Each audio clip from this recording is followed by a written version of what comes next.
이제는 막을 게 없어요. 왜 그때 가서 집값이 자극될 것 같냐라고 생각하는 거는 이제는 그 하락을 주장하시는 분들조차도 뭔가 새로운 논리 구조를 개발해야 될 거 아니에요. 아직이야. 아직이야. 기다려. 좋은 장이 올 거야. 라고 말을 해야 되는데 뭐 또 있습니다. PF. PF. PF 어떻게? 오케이. PF 얘기 좀 이따 아니다. 말 나온 게 지금 해드릴게요. PF는 지방 얘기예요. 이거 냉정하게 얘기해 드릴게요.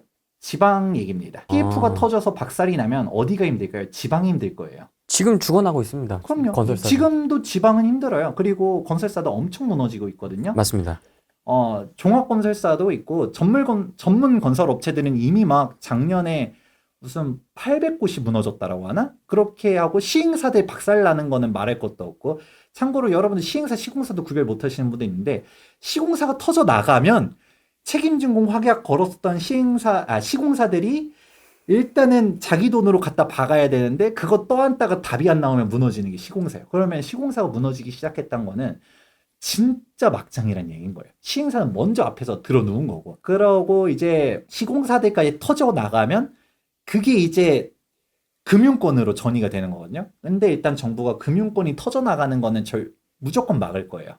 그렇게 할 건데, 그래서 뭐 말 많이 나오는 모 증권사, 뭐 D증권, 모 은행, 뭐 많이 있었잖아요. 그 리스트 나오더라고요. 뭐 S, 뭐 네, 어디, 네, 뭐 네. 이런 식으로 해서 나오는 곳들이 있었는데, 근데 현실적으로 저도 이제 들린 얘기들이 있으니까 무너뜨리지는 않을 거예요. 그게 워낙 파급력이 크기 때문에. 근데 자구책들이 마련하라고 할 거거든요. 그러면 당장 내가 죽을 수는 없으니까 그럼 이제 신규 PF가 안 돌아요.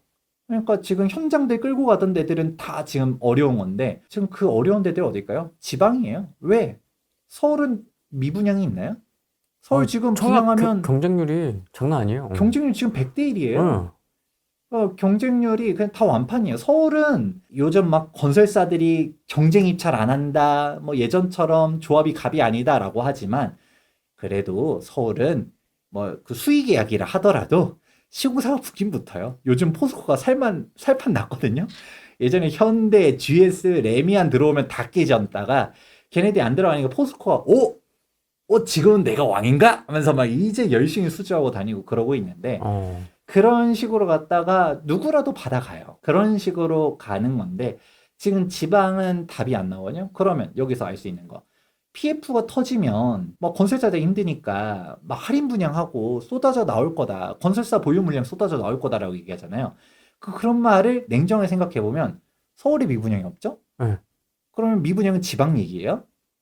그러면 할인 분양하면 어디가 할인 분양할까요? 지방. 지방이죠. 그러면 결론은 나왔죠. 왜? 저는 오히려 이거 할인 분양하는 것도 내가 지방 거주자다라고 하면 잘 생각해 봐서 내가 뭐 당연하겠지만 돈이 되면 서울 투자하라고 말씀드리고 싶지만, 내가 지방에 거주할 거고 내 이 지역인데 만약에 저 할인 분양하는 데 좀 입지도 괜찮아. 신축이야. 근데 신축인데 구축보다 더 싸게 분양해. 그럼 그거를 받아도 저는 손해는 안 볼 거라고 얘기를 해드려요. 왜냐? 이제는 아파트 공사비가 두세 배가 뛰어 올라가서 지금 이제 700에서 800이 기본이 돼 있는 상태인데, 어휴. 2, 3년 또 지나가면 이제 평당 1,000만 원 시대 올 거라고 얘기하거든요. 1,000만 원이요? 와. 그러면 평당 1,000만 원이면 공사비가 얼마일까요? 우리가 33평형 평당 1,000만 원 얘기를 한 게 계산하기 심플해서 1,000만 원 얘기한 거거든요. 네. 그러면 댓글 보다 보면 부동산 진짜 모르는 사람들은 그런 댓글 달아요. 뭐 평당 1,000만 원 해봤자 33평 짓는데 3억 3천 아니냐 라고 하는데, 그게 아니에요. 왜냐? 여러분들 공급계약서 한번 보게 되면 아파트 분양을 받았어요. 그럼 공급계약서가 있어요. 그러면 전용 면적이 있고 공급 면적이 있고 계약 면적이 있습니다. 일단 당장 진짜 부동산 1도 모르는 사람들은 뭐 우리가 뉴스 보다 보면 전용 84 타입이 뭐 15억에 거래됐습니다. 뭐 이런 얘기 적혀 있으면 미쳤다. 25평형이 무슨 15억이냐 이런 식으로 얘기하는 사람도 있잖아요. 왜냐? 전용 84를 3.3058로 나눠버리면 25평 나오거든요. 근데 전용 면적은 딱 실평수인데, 근데 우리가 흔히 말하는 33평형이 전용 84예요. 그게 공급 면적을 기준으로 보기 때문에, 그 공급 면적이라는 거는 내 아파트에 대한 것뿐만 아니라 복도라든가 이제 계단이라든가 이런 그 주택을 유지하기 위한 그 동에 따른 부대 시설들을 포함한 게 공급 면적입니다. 근데 막상 실평수도 33평 가까이 나와요. 왜냐? 다 확장들을 하잖아요. 그래서 참고로 이게 다른 게 오피스텔 84 타입은 그게 진짜 아파트 59 타입처럼 나오는 건데 그건 확장이 안 되니까 네. 이젠 또 확장할 수 있도록 바꾸겠다라고 하기도 하지만 일단은 전용 면적이랑 공급 면적이 일단 다르다. 그런데 우리가 그러면 이 얘기 나오죠. 3억 3천이 절대 아닌 게 그러면 지하 주차장은 조상님이 지어주나요? 조상님. 우리 뭐 아니 단지 내 공원이나 커뮤니티 시설은 조상님이 지어주냐고요. 수영장, 헬스장, 골프장 이런 거. 그러니까 그러면 그거 건축 비용도 있어야 될 거고 상식선에서 지하 주차장 하나 파는 게 올리는 것보다 배 이상은 더 비용이 많이 들어갑니다. 그런 식이다 보니까 우리가 전체 모든 건축 연면적을 n분한 게 이제 계약 면적입니다. 계약 면적이 33평형이 한 50평 정도 돼요. 그러면 나온 거죠. 33평 짓는데 얼마? 5억. 그겁니다. 평당 1,000만 원이면. 그리고 실제로 최근에 이제 여의도 공작 아파트는 평당 1,070만 원에 계약을 했거든요. 그런 식으로. 물론 걔네는 하이엔드기도 하고 초고층인 거기도 하고 막 이런 거는 있겠지만 1070. 그런데 이제 1,000만 원이 이제 슬슬 등장한다라는 것도 말씀을 드리고 싶은 거고 그러면 평당 800이라고 가정한다 하더라도 아파트 순수 공사비면 이제 4억이에요. 이거를 앞으로 여러분들이 뭐 이제 편이 나눠져서 올라가겠지만 재개발 재건축을 이제 사업성 인식을 할 때도 인지하셔야 됩니다. 땅값을 다 제외하더라도 순수 공사비만 이제는 4억에서 5억 생각해야 되는 거고 그렇다 보니까 사업성이 안 나오고 일반 분양이 잘 안 되는 데들은 분담금이 이제 5억 튀어나오는 이유들이 이제 알 수 있는 겁니다. 그래서 실명 밝히 좀 그런가? SH 사장님 아파트 2억으로 지을 수 있다. 3억으로 지을 수 있다. 얘기하시잖아요. 그 건설사 분들이 항상 한숨 푹푹 내쉬면서 아니 10년 전에 마곡 지을 때 그거 얘기하지 말고 지가 3억으로 좀 지어봐. 그리고 3억으로 지을 수 있으면 3억으로 지어보든가. 왜 맨날 그런 이상한 얘기들을 한다. 괜히 사람들은 그거 때문에 헷갈려 하잖아요. 아이씨, 건설사들이 폭리 취하는 줄 알고 있는데. 그런데 막상 메이저 건설사들, 우리가 막 지금 박살나서 폐업하고 있는 그런 건설사 말고, 메이저 10대 건설사들도 영업이익률 여러분 직접 살펴보면 영업이익률이 한 자릿수밖에 안 돼요. 되게 낮아요, 이게 작아, 숫자가. 현대건설은 작년에 한 3%인가? 맞아요. 밖에 못 벌었어요. 그냥 은행 이자도 못 벌어요. 그런 게 지금 현실입니다. 사람들이 건설사들 손가락질 하는데 물론 손가락질 받을 만한 행위를 하는 것도 없지는 않아요. 제가 뭐 다 무조건 막 다 쉴드 치면 건설사 압제 이럴까봐 하지만 근데 어쩔 수 없는 것들도 있거든요. 근데 이런 것들을 인지를 못 하시는 분들이 되게 많습니다. 그러면 이거를 인지를 하고 다시금 돌아오면 지방 얘기하다 나왔잖아요. 네. 지금 할인 분양해가지고 막 3억, 4억에 분양하는 애도 있거든요. 근데 그게 가치가 있냐 없냐는 논외로 치고 지역마다 다를 수 있으니까. 근데 적어도 확실한 거는 3억, 4억에 내가 분양을 받았다. 그 동네에 시세가 5억 이상 되기 전까지는 절대 공급이 나오기 어려운 구조가 된다는 거죠. 지금 시행사들이 새롭게 시행하려고 할까요? 있는 프로젝트만 어떻게든 마무리하자. 나는 죽지 않아야 돼. 이러고 있잖아요. 근데 이제 정부가 공급하세요. 아무리 떠들어도 공급하겠어요? 땅값을 제외하고 공사비만 지금 평당 800 잡으면 4억인 건데. 근데 이제 지금 새롭게 토지 조성해가지고 우리가 재개발 재건축 조합도 걱정하는 게 뭐예요? 지금 평당 700, 800에 계약을 한다 하더라도 관리 처분인가 받고 2주 철거할 때만 한다 하더라도 시간이 2, 3년 금방 지나가잖아요. 막상 본 착공할 때 되면 건설사들이 다 올려달라 하죠. 네, 그 최근에 그 혼돈의 재건축인가 다큐 피디수첩인가 뭐 맞아요. 거기서 이제 뭐 또 예, 초반에 계약했던 공사 금액하고 완전히 또 달라진. 그쵸. 그때 500, 600에 계약했는데 지금 다 700 내놔라 뭐 이러고 있으니까 그게 현실인 건데 그거 생각해보면 또 답이 안 나오죠. 그러니까 그냥 아예 신규 프로젝트를 안 하려고 하는 거예요. 그러면 지방은 일단 지방은 나중에 지방만 따로 좀 얘기를 하겠지만 예. 사실 안 좋은 이슈들이 되게 많아요. 아까 말했던 것처럼 우린 총선 얘기니까 총선으로만 보면 다주택자 규제를 완화해줘야 지방도 온기가 간다라고 저는 생각하는데 근데 지방에 온기가 못 가는 건 이 다주택자 규제가 있기 때문이에요. 그래서 우리가 종전장애랑 좀 다른 게 이전에도 그 금융위기 터지고서 막 서울 집값 무너질 때 그때 지방회장은 그때 돌았거든요. 근데 그때랑 지금이랑 규제 차이가 다른 게 그때는 이명박 각하께서 규제를 팍 다 풀어줬잖아요. 그리고 우리 지방 부동산을 살리려면 나와야 된다라고 얘기 나오는 게 그 전설의 조특법 99조의 2 미분양 특례 조항 나와야 된다. 우리 최근에 이렇게. 공부 많이 했습니다. 조특법. 예, 99조의 2. 그렇게 나와야 된다라고 하는데 그 조특법이 IMF 때 한번 나왔고 금융위기 때 한번 나왔으니까 이번에 또 나오지 않을까요? 기대하는 사람도 있었지만 국회에 돌아가는 꼬락서리를 보니까 어렵겠다.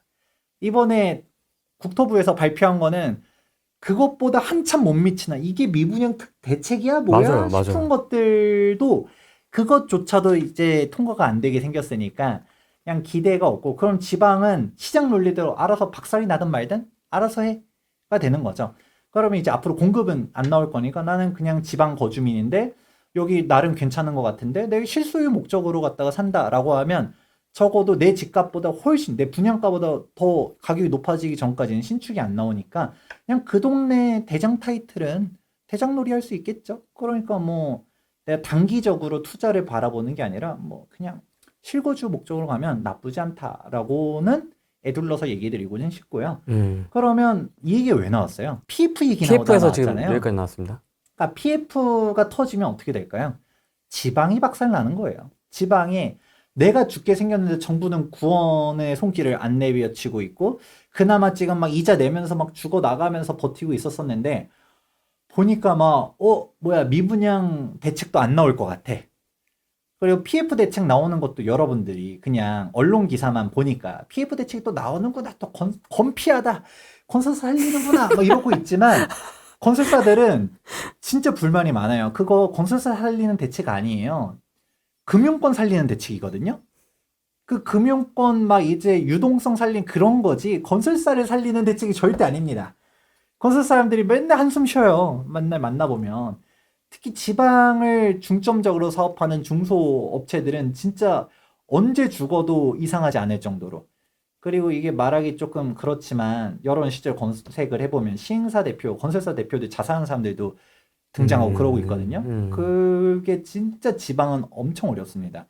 그분들 되게 힘들어요. 그런 식으로 가고 있는 건데 네. 이거를 그냥 방치하겠다는 거잖아요. 시장 논리대로 가겠다는 거잖아요. 그럼 시장 논리대로 망해야겠죠. 그러면 지방에 그런 내가 죽게 생겼는데 그 이제 지방 뉴스들 보다 보면 그 전에 먼저 수분양자들이 할인 분양 결사 반대 하면서 막 네. 이삿짐 못 들어오게 뭐 막고 막고. 그러잖아요. 근데 그 솔직히 할인 분양하는 업체 입장에서도 본인들 피눈물 흘리면서 할인 분양하는 거예요. 오죽하면. 원가 이하로 팔고 그 자기도 솔직히 보유하고 있다가 좀 버티다가 조금 분양가대로 팔고 싶겠죠. 그 욕 먹으면서 할까요? 근데 내가 당장 만기를 못 막을 것 같아. 이자를 못 낼 것 같아. 그러니까 할인 분양하면서 어떻게든 내가 죽을 순 없으니까 하는 거잖아요. 그래서 오히려 그렇게 할인 분양하는 게 어떻게 따지면 진짜 박인 세일일 수도 있고요. 물론 제가 그 세일로 판다라는 거지 걔가 온기가 확 돌기에는 시장 상황을 따져야 봐야 된다라는 얘기 한 번 더 강조는 해드리고요. 네. 그러니까 그렇게 움직여지다 보면 이제 구축이 무너지는 게 아니라 신축부터가 급매물로 갔다가 막 나오게 되면 구축들이 힘을 쓸 수 있을까요? 당연히 뭐. 걔보다 써야 되는 거잖아요. 그러니까 지방장은 되게 안 좋은 거예요. 그러면 자 일단은 우린 PF 사태를 한번 구별을 지어봤어요. PF가 진짜 박살이 나게 되면 어떻게 될까? 지방이 박살 나는 거지 서울 수도권 뭐 수도권도 어려운 데들은 있지만 서울 수도권에서 주요 괜찮은 데들은 괜찮다까지는 얘기를 해드렸어요. 자 그러면 두 번째 시장 논리 정말 좋아하시는데 시장 논리대로 가면 이제 어떻게 될까요? 수도권이요? 아니요 수도권 말고 지방이. 건설사들이 이제 무너지겠죠? 이제 어떤 얘기를 할 거면 이제 독과점 시대가 올 거예요. 무조건 공사 금액은 더 올라갈 겁니다. 제가 나이를 먹어가면서 결혼 준비를 하고 있는데 아까 여기 채팅 보니까 공부도 열심히 하시고 1순위 사익감이신데 손가락에 반지가 보이시네요. 아이고 아쉬워라. 네. 커플링입니다. 지금 커플링.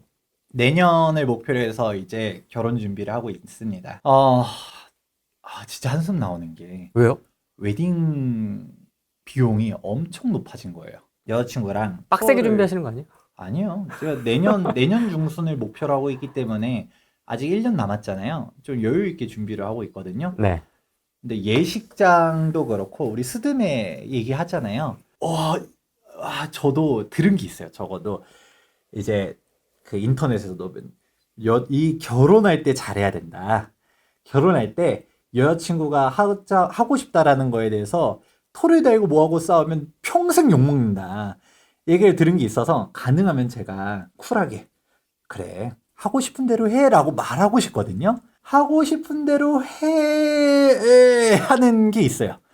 아, 금액이 뭐 하면 몇백 뭐 사진 촬영이 뭐 100월 말에 뭐야 사진 촬영 뭐지? 그냥 일단 카메라 기사 한 사진 기사 한 40만 원 줘도 될 것 같은데 왜 그 웨딩 전문 그게 웨딩 전문이래요. 그런데 뭐야 했더니 거기는 막 100월 막 200 이래요. 깜짝 놀라요. 뭐지? 하고 있는데 그런데 내가 그래도 다 알아본 거라고 그렇게 얘기하는데 진짜 시세를 나름 검색을 해보니까 사실이더라고요. 미쳤어요. 하고 싶은 대로 해 하니까 진짜 하고 싶은 대로 하시는 중이에요. 물론 그렇게 하고 싶은 대로 그렇게 막 하진 않고 여자친구가 말했던 진짜 말도 안 되는 대로 하진 않았던데 금액대가 다 튀어 올라갔더라고요. 그러니까 그게 우리가 이제 비유가 아니라 현실로 웨딩 업체들이 왜 이렇게 가격대가 올라갔나 하고 보니까 코로나 때 엄청 망했대요. 그러니까 그 예전에는 하이엔드로 가는 데들도 있고 가성비로 가는 데들도 있고 우리가 선택의 폭들이 넓었잖아요. 이 돈이 뭐야? 라고 하면 이쪽으로 가면 됐었는데 오히려 가성비로 간다는 얘기는 뭘까요? 마진폭이 적다는 얘기인 거였고 근데 코로나 때 결혼 못하고 뭐하고 하니까 다 망했죠. 그러니까 여러분들도 동네에 웨딩홀들 있었던 데들 보다 보면 다 폐업하고 문 닫고 줄었어요.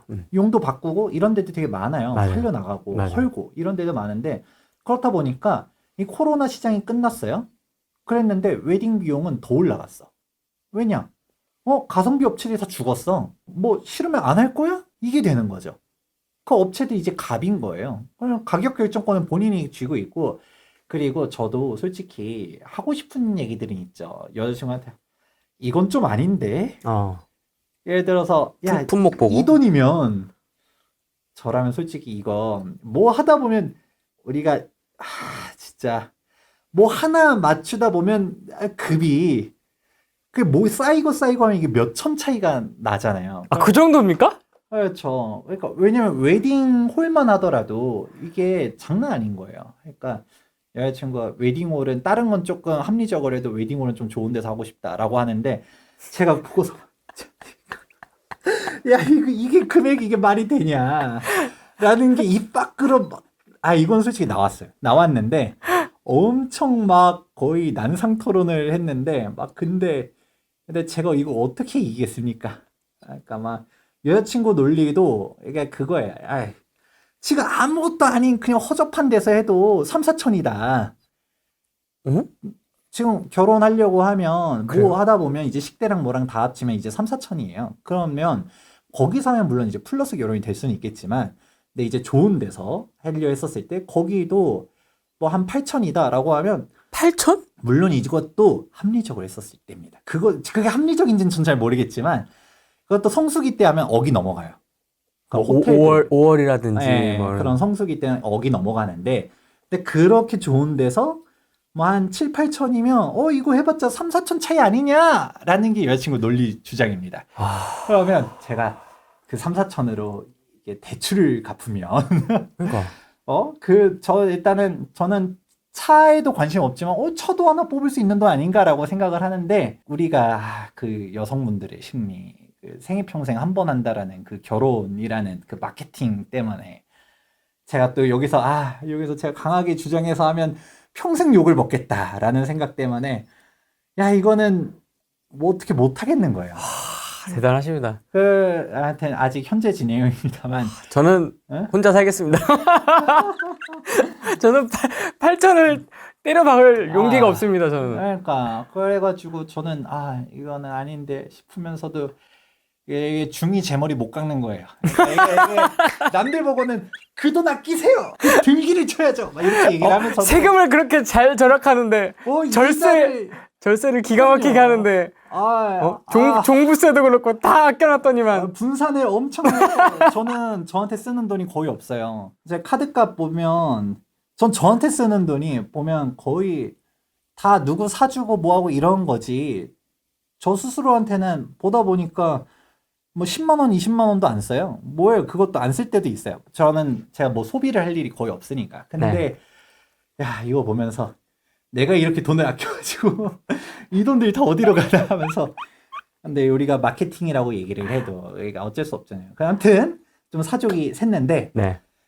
근데 웨딩 업체가 이렇게 콧대가 높아질 수밖에 없는 게 가성비 업체에 다 죽은 거예요. 그러면 가성비 업체로 우리가 스몰 웨딩이라 해도 절대 스몰이 아닌 거 아시잖아요. 네. 그러니까 돈들이 아까 말한 거 여자친구 논리들 야 그 허접꾸리한 데서 해도 3, 4천인데 라는 논리가 생겨버리니까 예를 들어서 1,2천으로 뭐 할 수 있었다. 그럼 갭 차이가 확 벌어지잖아요. 근데 그게 아니다 보니까 야 이게 참 아닌데 싶으면서도 어려운 거죠. 그리고 이게 웨딩홀은 단가가 제일 세니까 거기서부터 몇 천이지만 여기서부터 시작인 거죠. 스튜디오 촬영, 뭐 드레스, 메이크업, 가성비 업체들이 다 죽었어요. 그래 버리면 우리가 수요 공급이잖아요. 아무리 요즘 결혼 안 한다 하더라도 웨딩홀 보다 보면 진짜 1년 전에 예약을 해야 돼요. 우리가 내가 하고 싶은 날짜에 하려면 시간대도 내가 맞추려면 그러다 보니까 야 결혼 안 하는 거 맞아? 싶을 정도로 그 성수기는 진짜 호텔들 보면 억이 넘어가요. 그런데도 좋은 시간대는 이게 여자친구 투어를 가보니까 다 차 있어. 그러면 좋은 시간대라 하면 토요일 오후 뭐 이런 데인가요? 뭐 그쵸. 토요일 뭐 이런 때서 딱 우리가 뭐 12시 뭐 11시 이럴 때라든가 아니면 5월 달이라든가 이런 때는 야 이거 식대랑 뭐랑 다 합쳐보면 식대만 20만 원이야 호텔은. 그런데도 야 이거 해보면 억이 넘어가는데 싶은데도 이미 예약이 돼 있어. 그러니까 이 사람들이 가격 안 낮추는 거야. 꽃값만 진짜 몇 천이야. 그런데도 야 제가 진짜 꽃값이 여기까지 하겠습니다. 그런데 그래도 그 사람들은 콧대가 높을 수밖에 없는 게 아쉬워? 이거 우리가 비판할 수 있냐? 그 돈 왜 쓰냐라고 하지만 그 돈 쓰는 사람들이 있으니까 안 떨어지는 거잖아요. 그러니까 진짜 많은 남성들이 여기까지. 결혼을 못하는 이유가 있습니다. 결혼을 진짜 저만 해도 저는 제 나이 또래 조건이 정말 좋은 편이라고 저는 생각하거든요. 네. 그런데도 불구하고 스탯 꽉 채웠지 뭐. 풀스탯이지 뭐. 그러니까 제 친구들 중에서 그러니까 제 나이가 30 중반인데 네. 벌써 많이 먹었죠. 근데 제 친구들 보면 고등학교 친구들 중에 결혼한 애가 딱 한 명 있어요. 고등학교 물론 친한 친구들 중에서는 그러면 결혼을 못 하는 거예요. 그냥 그게 현실인 건데 아무튼 이거는 마무리 여기까지 하고 다시 돌아와서 네. 자꾸 옆길로 새는데 그러면 건설사도 똑같은 거죠. 시장 논리. 결혼 웨딩이 이거를 비유가 아니라 현실이 이렇게 가고 있다는 말씀해드렸잖아요. 그러면 건설사들도 지금 막 건설사 망해라 뭐라 토건세역 죽어라 막 이런 식으로 하는데 죽으면 이제 어떻게 될까요? 공급 경쟁 업체가 줄어드는 거죠. 그쵸? 누가 공급을 해줘요? 시행사들 다 죽었어요? 건설사들 다 죽었어요? 그러면 당장 지금 이게 보여주고 있죠. 서울 수도권이라 한다 하더라도 건설사들이 경쟁 입찰을 안 하잖아요. 왜냐면 지금 굳이 이렇게 안 좋을 때 막 영가 입찰할 필요가 있어? 그러니까 진짜 입지가 좋고 여기는 깃발을 꽂아가지고 우리가 이윤을 최소화한다 하더라도 우리의 브랜드를 생각했었을 때 해놓자. 예를 들어 명동 이런 데 보면 월세 임대료가 네. 막 무슨 억 단위가 넘어간다 하더라도 그쵸. 그냥 거기서는 흑자를 보지 않고 적자를 본다 하더라도 안테나샵 그쵸. 그 자체로도 홍보 효과 이렇게 내놓는 데들 있잖아요. 네. 그런 식으로 갖다가 상급지들은 그런 깃발 꽂기 느낌으로 하는 것들이 있겠지만 근데 그조차도 아닌 데들은 굳이 우리가 이렇게 막 가서 손해볼 필요가 있냐? 굳이 경쟁하면서까지 그리고 우리가 뭐 볼 때는 시국사 수주전 때 막 피튀게 싸우는 것 같지만 사실 조합을 좀 아는 사람들은 이미 그 전에 작업 치던 건설사들이 어딘지는 다 알아요. 여기는 GS가 열심히 노력하던 곳, 여기는 포스코가 노력하는 곳, 여기는 현대가 노력하던 곳. 근데 그거 알면서도 치고 들어가가지고 막 도장 깨기 하듯이 막 싸우는 거거든요. 근데 굳이 지금 뭐 다 같이 힘든데 그렇게 막 뒤통수 쳐가면서 갈 필요가 있겠냐라는 우리 상도위를 좀 지키죠.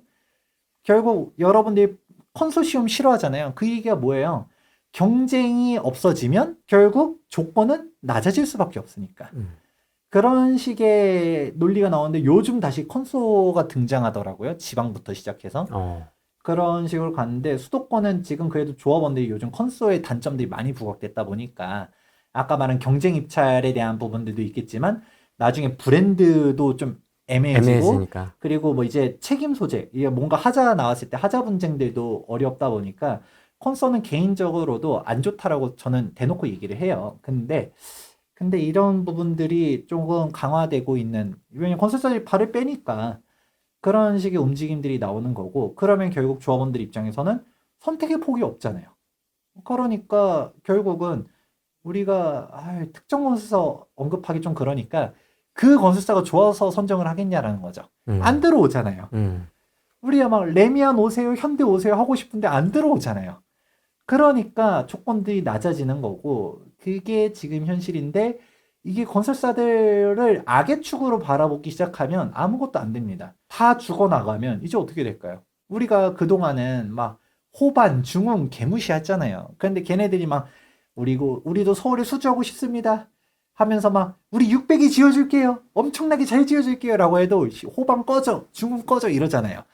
그런데 그런 중소 중견 업체들 뭐 물론 호반 중흥 이제 엄청 커지긴 했지만 걔네들이 이제 힘들어져서 막 경쟁조차들 못한다. 이제 빅5밖에 없다라고 하게 되면 어떻게 될까요? 뭐 분양가가 이제 자기 마음대로. 그렇죠. 싫으면 하지 마가 되는 거죠. 그게 결코 정상적인 시장이 아니고 독과점이 좋다고 얘기할 수 없거든요. 그러면 그 전에 금융위기 때도 그랬었고 그룹사에 포함되어 있었던 건설사들은 아무리 롯데건설 뭐 위험하다 뭐다 해도 롯데건설 망하진 않을 거예요. 살려줄 거거든요. 그러니까 그렇게 버티고 나면 아까 웨딩업체 얘기한 것처럼 코로나 시기를 버티고 나면 어떻게 해야 돼 이제? 본전 뽑아야죠. 쫙 올리기 시작하면 그러면 이제 또 공사비 올라가는 겁니다. 절대 공사비는 올라가면 올라가지 낮아질 일이 없어요. 왜냐면 아까 뭐 건자재 가격 인상 얘기했는데 요즘 철근값 떨어졌던데 밀가루값 떨어졌다고 해서 칼국수값 안 내려가죠. 그렇죠. 왜? 그 외로 다 올라가죠. 인건비 올라가지, 임대료 올라가지, 장사 어렵지, 전기료 올라가지.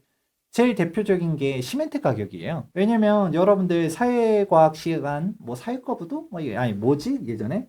뭐 한국지리? 뭐 이런 때 예전에 고등학교 때 배우다 보면 우리나라가 원자재가 정말 없는 나라다. 뭐다 얘기하는데 유일무이하게 석회석이라고 하나? 그 시멘트 원재료는 100% 조달 가능합니다. 아, 그래요? 영월 삼척 이런데? 우리가 워낙 이제 매장이 많이 돼 있고 그거는 매장량도 풍부하대요. 그렇다 보니까 그거는 100% 국내 조달인데 왜 시멘트 가격은 폭등하는 거지? 라고 하게 보면 그거를 갖다 가공함에 있는 전기료가 엄청 뛰고 물류 비용이 뛰고 인건비가 뛰어서 그렇다라고 합니다. 그러면 우리가 철근값만 보는 게 아니라 석유값만 보는 게 아니라 여러분들 당장 인건비 올라갔잖아요. 그런 것들을 생각해 봐야 되는 건데 공사하기 어려워지는 시기가 계속 오는 거고 그러면 계속적으로 가격은 떨어지기가 어려울 것이다. PF 터져나간다 해봤자 지방이 힘들어지는 건데 지방도 그것도 어느 정도 진정이 되고 미분양 다 털어나가고 죽을 때 죽고 살 때 살았어요. 이제 어떻게 될까요? 그때 가서는 이제 시장 논리대로 가겠죠.